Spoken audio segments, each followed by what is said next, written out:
if the right opportunity came up for a charitable thing or something. So again, I'll never say never, but it's not the Hip without any one of us. So. We all remember as a nation where we were when we found out Gord had passed, you know, and it was just such a unifying moment for our country. Devastating, but unified. How does it help to have the nation's support when it comes to your healing process? Well, you know, with the movie, we all went through different things. With the movie, we were able to really be reflective of that incredible time and how grateful we were that we were able to do it. If COVID had happened, you know, we might not have been able to do it. So, you know, very appreciative. And as Paul said, you know, it's really about our commitment to each other. So it was a great celebration. I feel like we all watched the final concert. We all watched your farewell concert, and there was such a mix of emotions. I know for myself personally, it was the end of an era for the band. It was a closing of a chapter of my youth, because your concerts, your music always had a joyfulness, a levity, a sense of community coming together. But watching your journey play out on the big screen at that premiere, like reliving and revisiting these moments, like what was that like for you?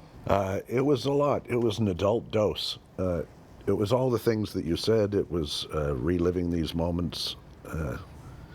But it's pretty intense to see your life and your dreams condensed into a short film. At the end of it all, after the last note was played, there was this gigantic loss.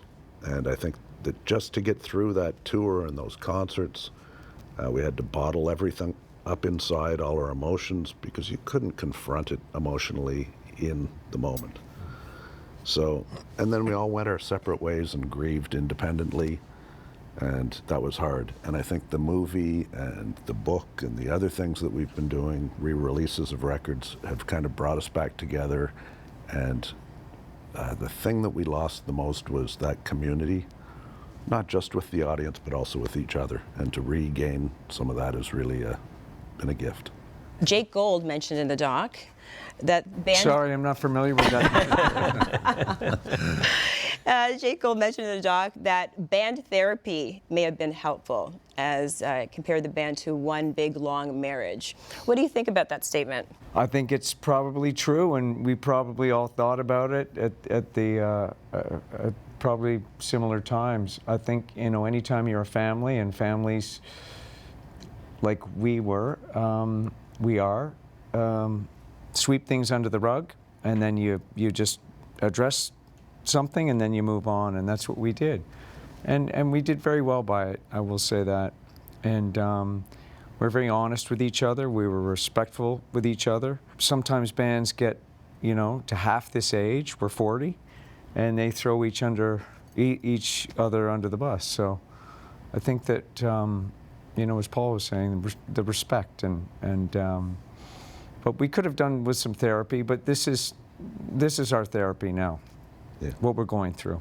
We would have had a fight over which therapist to use.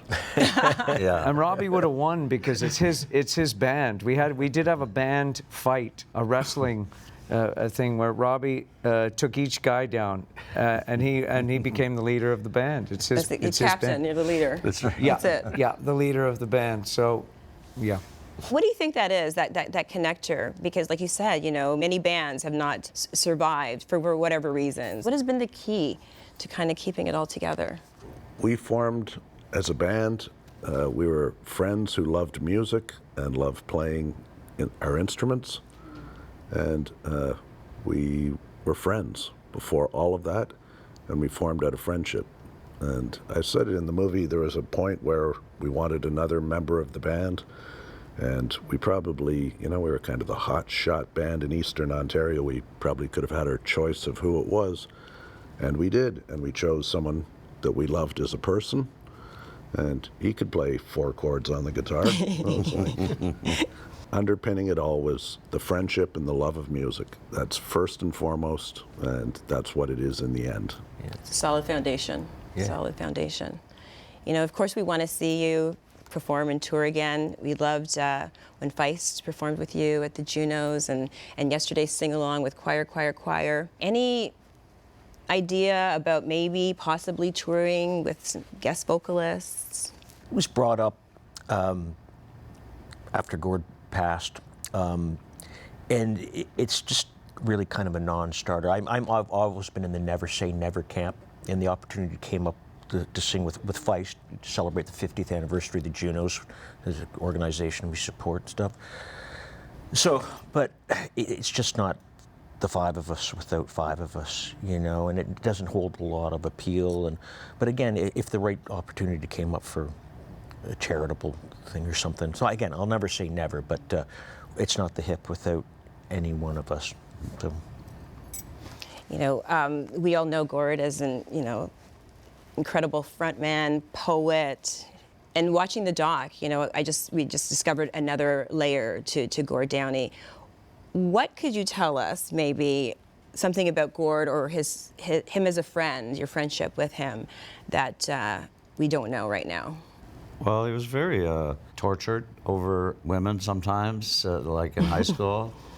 I talked him off the ledge a few times, whether he broke up with her or she broke up with him. He really cared about things. He really cared about people. He was quite expressive with his love for us, and obviously with his kids and family. So yeah, and he was happiest, I think, with friends or family, but also he's happiest when he was working and writing and touring, recording, performing. A lot of people think, oh, was he crazy or something? And it's like, no, he was actually quiet, conversational, but just something took hold of him when he got on the stage. He forgot about everything, and he just got inside the song. And he happened to be a dancer. He felt and spoke with his body as well. And so I think people just sort of thought, oh, he's just like that, he must be wild off stage, and that wasn't the case at all. He was very down to earth, and he liked to have fun, and yeah, he definitely expressed his love for people always. Rob, in the doc you said that another roadside attraction was one of the best moments of your life, but I want to take you back to another, milestone moment in your band's career, Woodstock '99. Curious to know what that looked like, from your perspective on stage, to look at all the hijinks going on around you. Yeah, it was amazing. We opened the Saturday, and it was a sea of Canadian flags amidst a giant sea of people. And the day just started off really great. We played a really great set. We really connected with the audience. And then Alanis played, and Dave Matthews played, and then the whole event shifted 180 degrees and got really rough after that. We had great aspirations to stay. Like, we were big fans. One of Robbie's sister's records was the triple Woodstock record, so we were pretty stoked to be involved with that. But there wasn't a lot of peace and love and music after Dave Matthews left the stage, unfortunately. And we had aspired to stay for the entire weekend, but we got out of Dodge. But we really kind of felt we were honoring the spirit of the event, and certainly the crowd. Boy, they were stoked for such a great time, and it sadly got out of hand really quickly. Sideways. But it was still a great experience for us. A career highlight. I grew up revering the original Woodstock, and I've seen that film so many times, and I loved all those bands. And Michael Lang, who was the promoter of the original Woodstock, and we went into a press conference just after doing our set. And they said, oh, Michael Lang was just in, and he said that of all of the bands at Woodstock, you're the only one, the Tragically Hip is the only band he could imagine having played the original Woodstock. And I was like, I don't know if that was a compliment or a negative. I think it was a compliment. I took it as a compliment. That's a huge compliment. We're not that old, are we? Just to have our band's name mentioned by someone who is a legend in music history, that meant a lot. It's huge. Well, congratulations. Congratulations on No Dress Rehearsal. Congratulations on the upcoming book. I can't wait to see it. Like the video? Then hit the button, or better yet, drop us a comment. Then check out our latest videos here. And don't forget to subscribe by hitting the button here for more celebrity interviews and entertainment news.